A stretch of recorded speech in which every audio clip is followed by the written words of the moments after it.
G'day. Today I thought I'd show you how I went about making my paint rack for the Tamiya paints and the airbrush paints. If you're anything like me, you might have boxes of paint, drawers full of paint. Like here, I've got a few drawers full of paint. Yeah, you got the airbrush paints in there and some Tamiya spray cans.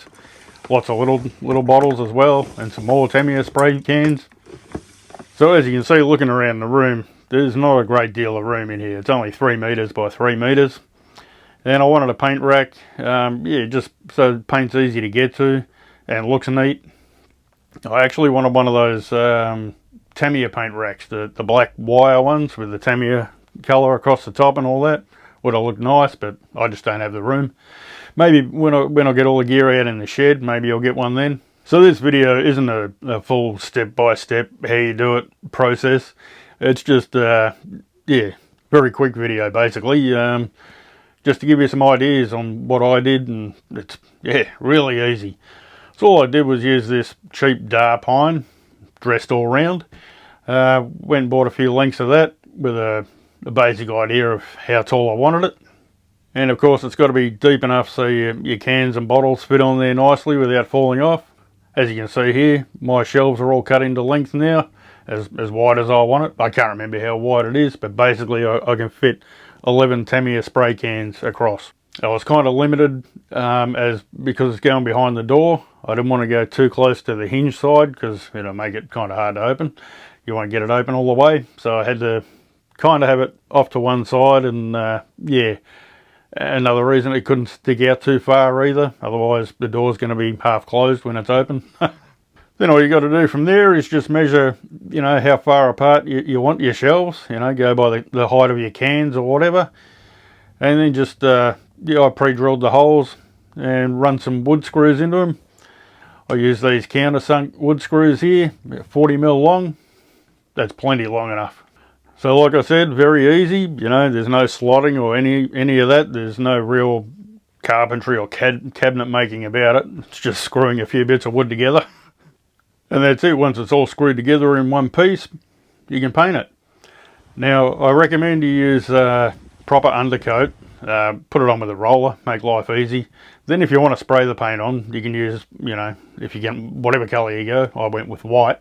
But, yeah, you can spray it on then. It'll be no problem. I bought the spray cans. It's a primer and I think it was enamel in one. No good at all. The wood just soaked up about 4 cans.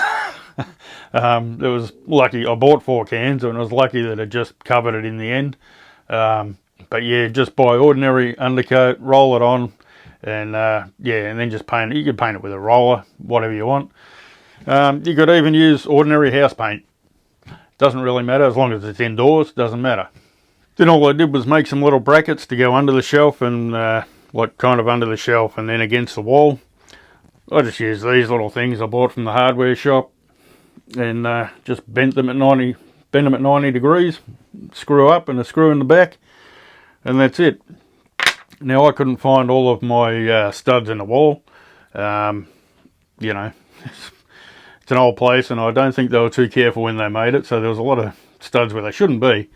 Anyway, where I just went into plaster, I used these little screw-in guys, and yeah, so you just screw them straight into the plaster. It drills its own hole and then fixes itself in there. Then you can put a screw in the back. Beautiful, too easy. Now that's all it really needed. I think I used 4 of those brackets, maybe 3, because it's just to hold it to the wall. It's actually sitting on top of the skirting board on the floor, so there's no downward weight on it so much. Yeah, just to stop it pulling away from the wall. So that's how it looks when it's screwed to the wall. Pretty clean and tidy, I think. Now it's time to load it up. And there we go. At the top we've got our Tamiya polycarb paints, I think I've got at the top. And then the TS paints below that.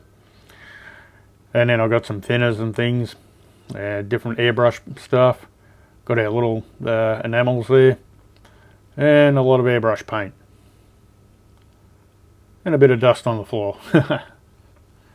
But it all fits in there nicely, and yeah, I think it looks neat and tidy, and the door opens nicely, no problem there. Now, back when I posted a picture of this on Instagram, there was one comment about how low the shelves are. You know, they're very close to the top of the cans there. Yeah, you know, the idea was, can you get them out easily? Yeah, you can. You can't get your finger on the top, but yeah, just kind of push them across. Too easy. Oops, I don't go in too easy though. So yeah, just pull them out like that. Not hard at all. And there's one of our brackets. So where the bracket is there, the can does stick out a little bit. But it's all good, you don't really notice it. One thing I was thinking of doing, I fired up the vinyl cutter. I'm thinking of making a sign for the top, a Tamiya colour sign. Very similar to what they had on the Tamiya paint racks. Yeah, maybe I'll make it light up. I really don't know, but yeah, that'll be later down the track. I need to get the wood and whatever, or plastic, and make a box. But so far I've just cut out the vinyl, and that'll be it for now. Maybe at a later date I'll get onto it. Well, that's about it for this video. Quick and easy. Alrighty, well, if you found the video helpful, you'll like the video, whatever, give it a thumb up. That'd be great. And subscribe if you're new here. That'd be awesome. And catch you next time.